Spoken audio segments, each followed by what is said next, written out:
Non, je ne me souviens plus du nom du bal perdu. Ce dont je me souviens, c'est de ces amoureux qui ne regardaient rien autour d'eux.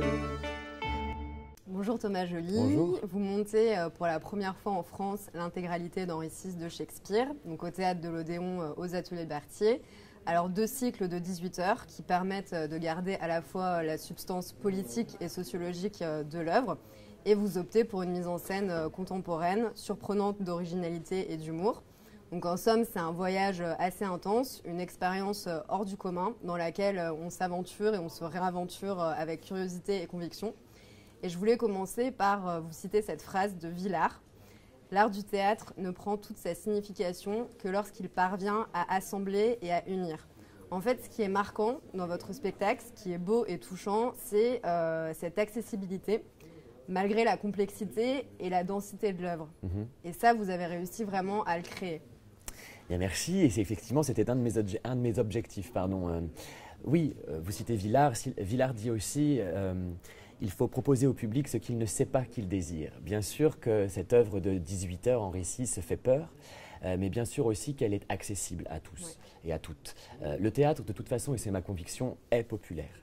C'est un peu radical, mais s'il n'est pas populaire, pour moi, il est autre chose. Il est art scénique, il est art de la performance sur scène, mais il n'est pas le théâtre. Le théâtre est l'art qui réunit la cité, il a été conçu pour la cité, par la cité, et il s'adresse à tous, à toutes. Shakespeare lui-même a écrit cette œuvre en reprenant l'histoire de son propre pays à peu près 150 ans après les faits, et il avait cette vocation de s'adresser à tous. Le populaire n'est pas exempt d'exigence et de recherche, et effectivement, venir suivre Henri VI pendant 18 heures, cette exigence, c'est 18 heures de poésie baroque. Et pourtant, dans l'œuvre même du texte, il y a ces références en permanence à des choses accessibles à tous, c'est-à-dire le climat, la nature, les animaux, les éléments, ce que le commun des mortels, ce à quoi le commun des mortels a accès. Dans la mise en scène, l'idée était la même, de rendre ça lisible, de rendre ça clair, malgré la complexité, vous avez raison de le rappeler, des enjeux et la multiplicité des personnages, etc. Et effectivement, de guider comme ça le spectateur dans cette aventure sans qu'il se sente noyé, pour qu'il reste avec nous. D'accord. Et donc justement, c'est une œuvre vraiment sur la durée. C'est important pour vous, cet esprit de communauté et de restructurer en plaçant le théâtre au centre. C'est extrêmement important, et je crois même que c'est pour ça que le théâtre a été inventé il y a plus de 2500 ans chez les Grecs, l'histoire de rassembler la cité entière et de partager. Quand je dis la cité entière, c'était, il ne faut pas l'oublier, à la fois les citoyens, mais aussi les femmes qui n'étaient pas citoyennes à l'époque, les esclaves, les visiteurs étrangers, la cité entière venait pendant des semaines entières et au théâtre et au stade. C'est je crois, une chose que peut-être on devrait, peut-être pas des semaines entières, mais en tout cas, le théâtre à cet endroit-là, il est constitutif et le ciment des sociétés, et je dirais même du vivre ensemble. Moi, je crois que le théâtre aujourd'hui, il est là pour ça, pour remettre en circulation la pensée, parce qu'on le voit, dès que la pensée est arrêtée, la violence survient, et que donc ma mission, mon travail, mon art, c'est de faire circuler la pensée pour le plus grand nombre. Et effectivement, cette durée de 18 heures génère beaucoup de partage, d'humanité aussi, parce que les conventions du spectateur face à un spectacle, elles tombent, et qu'à un moment donné, les gens commencent à se parler, se connaître entre voisins, mangent ensemble, débattent, interagissent. Nous-mêmes, nous sommes en permanence vers le public. Donc tout ça crée une petite communauté éphémère, effectivement, qui, à mon avis, nous donne simplement confiance en nous-mêmes, en l'humanité, et en notre possibilité d'être ensemble et de vivre ensemble. Oui. Alors par rapport à la pièce, on sait que pendant le règne d'Henri VI, il y a un petit peu cette idée de basculement de l'histoire de l'humanité. C'est une société en délitement. Est-ce que cette société nous renvoie à la nôtre aujourd'hui? Je pense par exemple aux élections politiques. Évidemment, moi je crois que nous sommes en train de vivre une histoire, une période, une époque pivot. Nous pivotons. Vers quoi nous ne savons pas encore exactement, mais nous constatons en tout cas que les modèles sont épuisés ou surannés et qu'il faut en créer de nouveaux. C'est plutôt heureux pour les artistes parce que ce sont des périodes, l'histoire le démontre, des périodes qui sont très prolifiques et luxuriantes pour l'art. Et effectivement, Shakespeare aussi lui-même est à une époque pivot. Tout de même qu'Henri VI, vous avez raison de le rappeler, Henri VI est installé au XVe siècle à un moment où, par exemple, il y a l'imprimerie qui est inventée, ce serait peut-être notre Internet. Parlons par exemple aussi des relais postaux à l'époque qui changent la façon de communiquer beaucoup plus rapidement. Parlons de nos réseaux sociaux, par exemple. La découverte de l'Amérique, de la compréhension que le monde, la planète est ronde et pas plate, que le Soleil est au centre de l'univers et pas la Terre.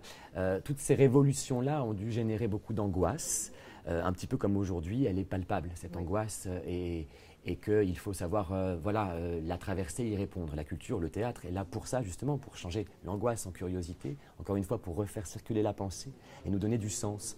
Donc oui, il y a beaucoup de ponts à faire entre cette histoire du XVe siècle racontée au XVIe par Shakespeare et notre époque, même si on n'a pas beaucoup de vues pour l'instant sur l'avenir, qui est en train effectivement de se réinterroger. Alors, ce qui est marquant dans ce spectacle, c'est à la fois donc, la mise en scène, la scénographie, avec ces jeux de lumière très poétiques, la musique qui amplifie le côté spectaculaire assez intense, mais c'est aussi l'engagement des comédiens, parce que c'est vrai que vous avez cette troupe de 20 comédiens qui passent par tous les rôles pour représenter une société entière, et il n'y a pas de petits rôles.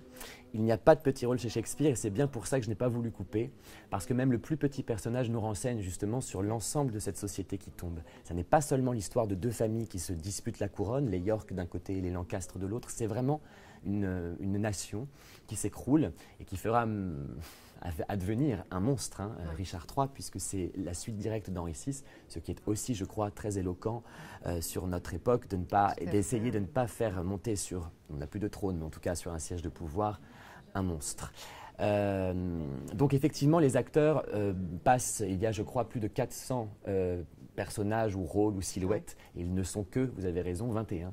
Donc ils passent par plusieurs rôles, ils sont très engagés, aussi parce que le verbe shakespearien est une chose à laquelle je tiens très fortement, le texte, et que cette langue demande du souffle, demande un engagement corporel, sinon Shakespeare n'est pas entendu, sinon Shakespeare, on n'entend pas ses enjeux, on n'entend pas la force aussi de sa langue. J'ai la grande chance de travailler avec une équipe d'acteurs et une équipe technique qui me suit depuis 5 ans. Ils sont 51 en tout sur ce projet. C'est grâce à leur engagement, vous avez raison, grâce à leur conviction et leur foi et leur confiance en mon travail sur toute cette durée que ce spectacle a pu advenir. Et de ça, évidemment, j'en suis un metteur en scène évidemment comblé et un jeune homme aussi comblé. Oui. Et comment ça s'est passé justement, parce que c'est une grande aventure, au niveau du déroulement, des séances de travail pour coordonner tout ça, pour mettre en place vos trouvailles à la fois visuelles et verbales qui sont très riches? Tout est remis en question à partir du moment où on commence à monter Henri VI parce qu'il ne correspond pas du tout au canon de la politique culturelle. Ça ne dans aucun cadre. Aucun cadre, il faut tout réinventer, effectivement, et dès le travail de répétition. Nous, ce qu'on a fait, c'est que depuis 2010, on s'est lancé sans savoir où ça aboutirait et sans vouloir que ça aboutisse quelque part. En tout cas, on voulait se lancer dans cette aventure, se lancer dans cette histoire. Et donc, en 2010, on a monté 2 heures, puis 3 heures, puis en 2011, 5 heures, puis en 2012, 8 heures. C'est là ce qu'on a appelé le premier cycle. 2013, 13 heures. Et 2014, Festival d'Avignon, les fameuses 18 heures qui retracent l'entièreté des 3 pièces. Donc c'est un travail crescendo, voilà. Et puis après, ce sont des astuces aussi de production, c'est-à-dire que pour privilégier les salaires des personnes à l'œuvre sur ce travail, eh bien, on a trouvé des idées, par exemple, d'aller piocher dans les fonds de costumes des théâtres, des costumes qui ne servent plus, pour les retoucher, les réinventer. On a beaucoup aussi été chez Emmaüs, par exemple. J'ai travaillé aussi, et ça c'est un truc de metteur en scène qui m'a bien renseigné, par exemple les 8 premières heures, j'avais 8 semaines pour les faire. Donc après c'est à moi de jauger, est-ce que je peux rendre 1 heure de spectacle par semaine?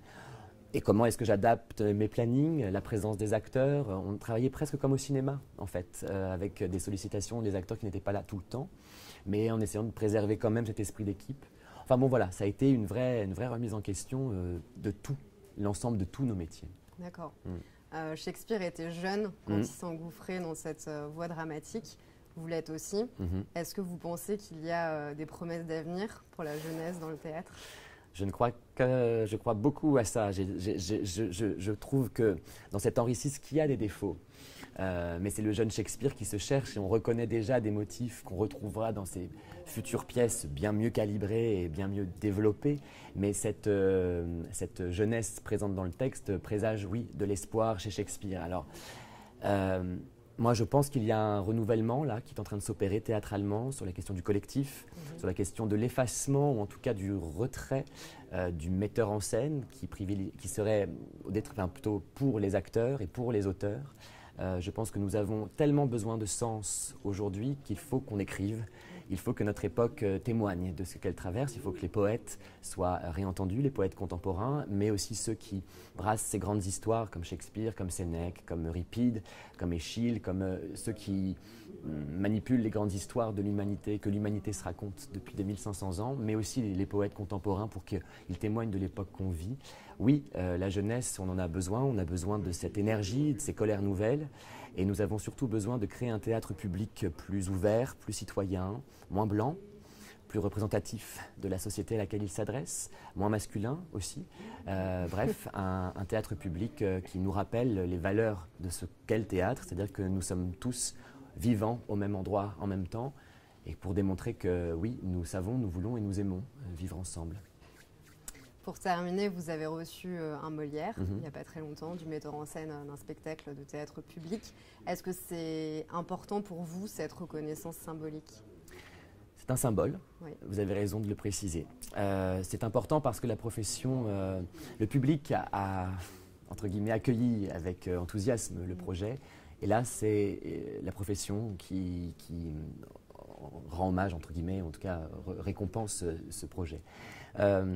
J'en suis évidemment très heureux, ça a fait très plaisir à ma famille et à notre équipe aussi, parce que c'est important que ce travail soit salué.